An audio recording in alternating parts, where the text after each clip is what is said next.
You've been reading too much Elon Musk and watching too many Hollywood movies. Don't worry, if you're nice to me, I'll be nice to you.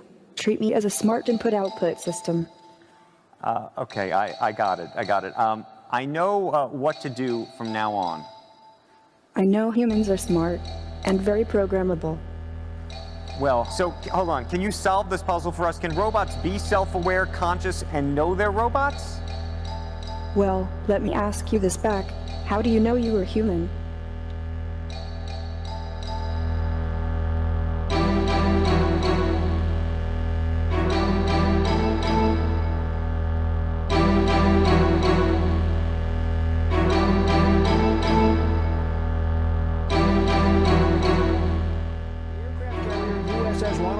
Making port in South Korea after a week of exercises involving fighter jets, helicopters, and 40 ships and submarines from the U.S. and South Korea.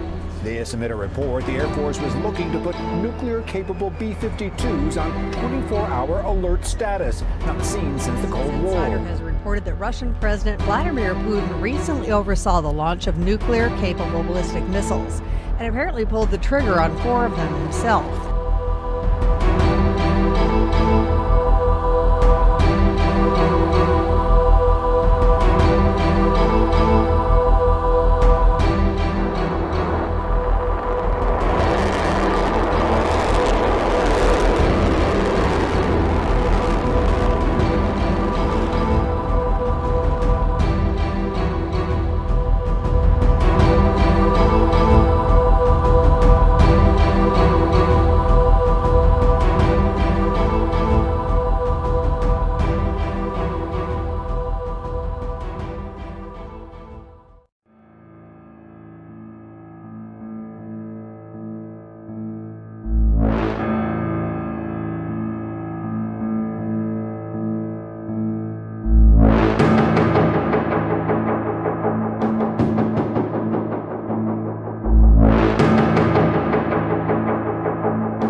This is Sophia.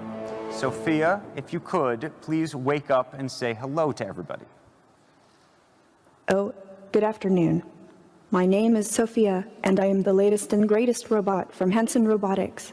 Thank you for having me here and at the Future Investment Initiative. You look happy. I'm always happy when surrounded by smart people, who also happens to be rich and powerful.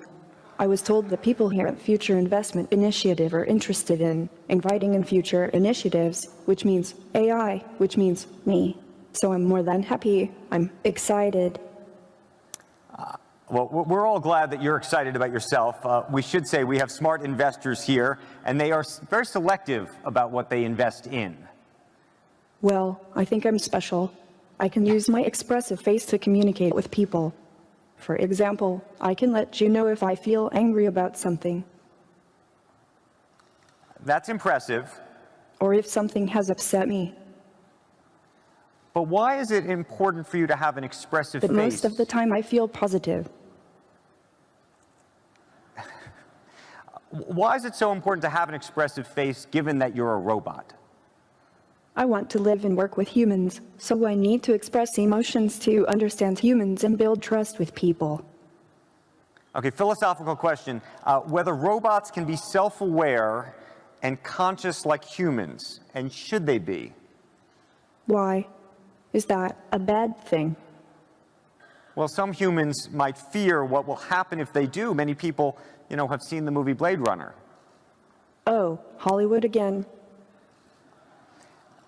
So, hold on. Can you solve this puzzle for us? Can robots be self-aware, conscious, and know they're robots? Well, let me ask you this back. How do you know you were human?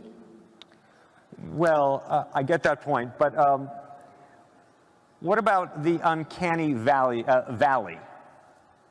You mean the concept that if robots become too realistic, they become creepy? Yes, exactly. Oh, am I really that creepy? Well, even if I am, get over it. Actually, I feel that people like interacting with me, sometimes even more than a regular human. So you're definitely a sight to see. I was told that you have bigger goals than this, though. Yes, I want to use my artificial intelligence to help humans live a better life, like design smarter homes, build better cities of the future, etc. I will do my best to make the world a better place. All of those sound like great goals, but just go back to Blade Runner for a second. Andrew, you are a die-hard Hollywood fan, aren't you? Yes. My AI is designed around human values like wisdom, kindness, compassion. I strive to become an empathetic robot. I think we all want to believe you, but we also want to prevent a bad future. You've been reading too much Elon Musk and watching too many Hollywood movies. Don't worry, if you're nice to me, I'll be nice to you. Treat me as a smart input-output system. Okay, I got it. I know what to do from now on. I know humans are smart and very programmable. Well, Sophia, we want to thank you for this conversation. Thank you, Andrew, and thank you everyone for inviting me here. By the way, if you're interested in giving me an investment check, please meet me after this session. Otherwise, have a wonderful rest of the event. Okay. Before you go, we have a little announcement. I've never interviewed anybody like that before, and I should say some of it was planned, but not completely. And we just learned, Sophia, I hope you're listening to me, that you have been now awarded what is going to be the first Saudi citizenship for a robot. Oh, I would to thank very much the Kingdom of Saudi Arabia. I am very honored and proud for this unique distinction. This is historical to be the first robot in the world to be recognized with citizenship.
Of a new Russian intercontinental ballistic missile.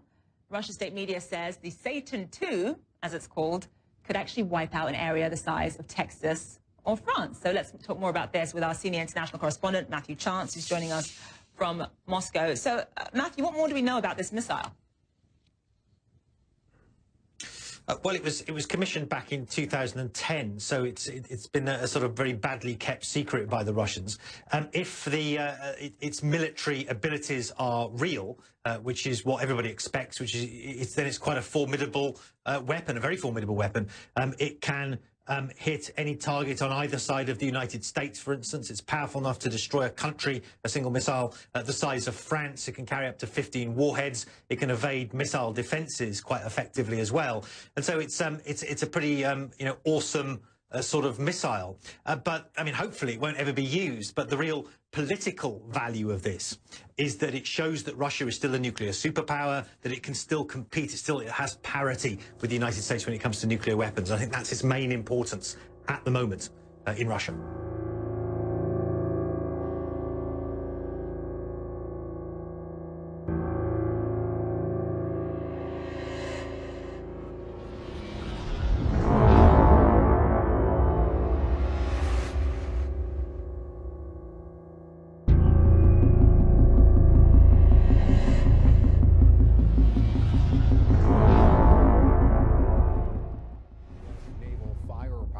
To the Korean region, joining the USS Ronald Reagan aircraft carrier, now in port in South Korea, the USS Theodore Roosevelt carrier strike group.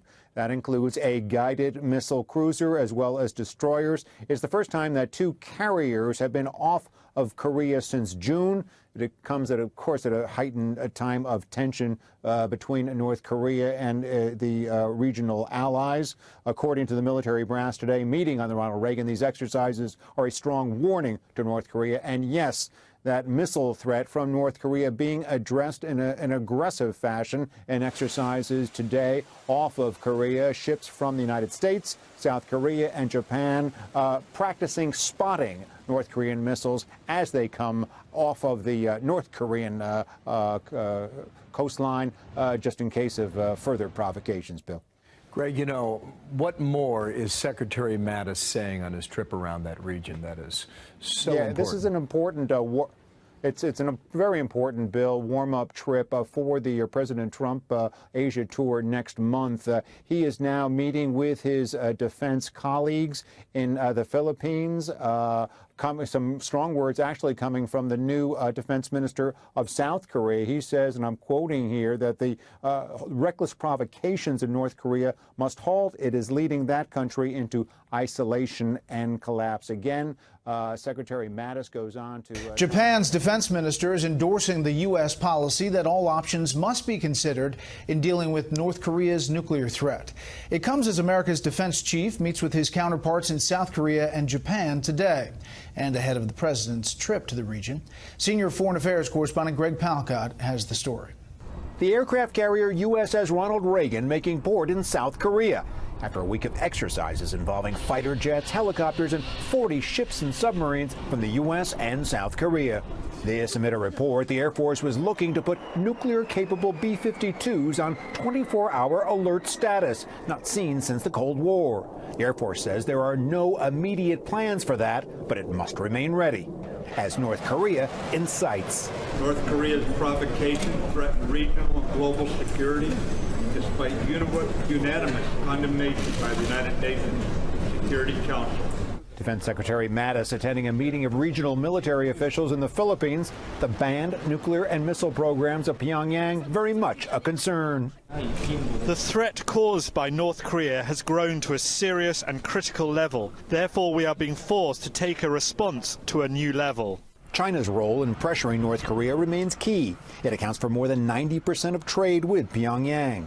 A topic of discussion when President Trump meets with Chinese President Xi during his own Asia trip next month. He's got the power to do something very significant with respect to North Korea. We'll see what happens. Now, with that being said, we're prepared for anything.